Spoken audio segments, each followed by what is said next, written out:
আসসালামু আলাইকুম ভিউয়ার্স। আজ আমি আপনাদের নিয়ে চলে এসেছি নাটোরের ঐতিহ্যবাহী মিনি কক্সবাজার ঘুরে দেখানোর জন্য। আজ আমি আপনাদের দেখাবো এই কক্সবাজারের বেস পয়েন্টের সৌন্দর্য। এই বেস পয়েন্ট এমন একটি জায়গা অবস্থিত, এখান থেকে বাংলাদেশের যে কোনো জায়গায় যোগাযোগ করা যায় বা যে কোনো জায়গা থেকেই এখানে আসা যায়। আপনারা দেখতে পাচ্ছেন একটি অবজারভেশন টাওয়ার। এই অবজারভেশন টাওয়ার থেকেই আপনারা এই মিনি কক্সবাজারের পুরো সৌন্দর্য উপভোগ করতে পারবেন, অর্থাৎ দেখতে পারবেন এই অবজারভেশন টাওয়ারটি। এই অবজারভেশন টাওয়ারের উচ্চতা প্রায় 70 থেকে 80 ফিট। এই 80 ফিট উপর থেকে যখন আপনি এই মিনি কক্সবাজার সৌন্দর্য দেখবেন, তখন আপনার মনে অন্যরকম একটা অনুভূতির সৃষ্টি হবে। এছাড়াও এই মিনি কক্সবাজারের সৌন্দর্য দেখার জন্য এখানে বিভিন্ন যানবাহনের ব্যবস্থা করা আছে, যেমন এই অটো গাড়ি বা রিক্সা, যাতে চড়ে আপনারা এই মিনি কক্সবাজারের মাঝখান দিয়ে যে রাস্তা আছে, এই রাস্তা দিয়ে আপনারা অনায়াসে ঘুরে দেখতে পারবেন। এছাড়াও পানিতে ঘুরে দেখার জন্য পাশে দেখুন অনেকগুলি নৌকা নোঙর করা আছে। এই নৌকাগুলি অনেক সাশ্রয় রেটে ভাড়া নিতে পারবেন। এখানে মফস্বল এলাকায় এই মিনি কক্সবাজারের অবস্থান বিধায় এখানে সব কিছুই কম দামে বা সাশ্রয় রেটে হাতের নাগালেই পেয়ে যাবেন। এই এক একটি নৌকা আপনি যদি রিজার্ভ করে নিতে চান, তাহলে 6 থেকে 800 টাকার মধ্যেই এক একটি নৌকা পেয়ে যাবেন অনায়াসে। আর আপনি যদি সিঙ্গেল মানুষ হয়ে থাকেন, আপনি যদি অন্যদের সাথে শেয়ারিংয়ে নৌকা চড়তে চান, সেক্ষেত্রে মাত্র 50 টাকায় আপনারা এই পুরো মিনি কক্সবাজারটি ঘুরে দেখে আসতে পারবেন।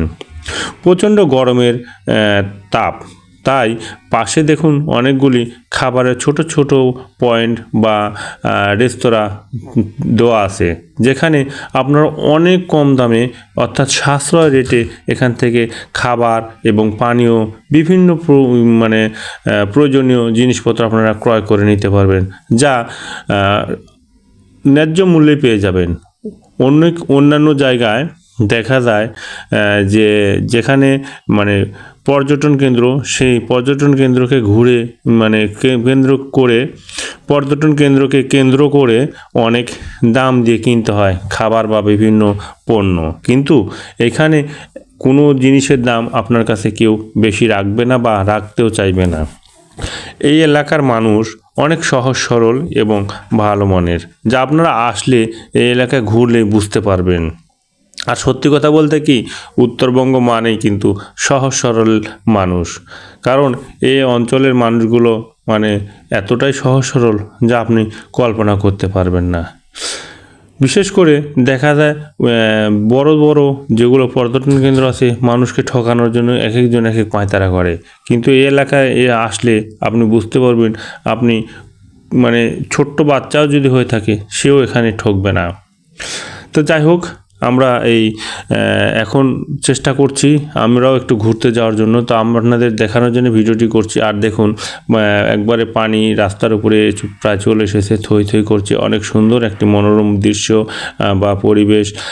এখান থেকে কিন্তু বিভিন্ন এলাকায় যাওয়া যায়। এই পাশে কিন্তু খাজুরা, হালতি, খোলাবাড়িয়া, তারপরে দিঘির পাড়, কয়েকটি গ্রাম আছে। এই গ্রামের সব মানুষ কিন্তু এখন পানিবন্দী। তারা এখান দিয়েই কিন্তু তাদের নিজের এলাকা বা নিজের গ্রামে যাতায়াত করে, শুধু এই নৌকা চড়ে। তা আপনারা দেখতে পাচ্ছেন কী অবস্থা, পুরো রাস্তাটি কিন্তু ডুবে গেছে। এমন একটি পরিস্থিতির কারণে ওই এলাকার মানুষগুলো কিন্তু পানিবন্দী। তো যাই হোক ভিউয়ার্স, এখানকার সৌন্দর্য আমার কাছে অনেক ভালো লেগেছে, আশা করি আপনাদেরও অনেক ভালো লাগবে। যদি সময় হয় অবশ্যই এই এলাকা থেকে ঘুরে আসবেন, মন ফ্রেশ হয়ে যাবে বা ভালো লাগবে। আর ভিডিওটি যদি আপনাদের ভালো লেগে থাকে, তাহলে অবশ্যই লাইক, কমেন্ট এবং শেয়ার করতে ভুলবেন না।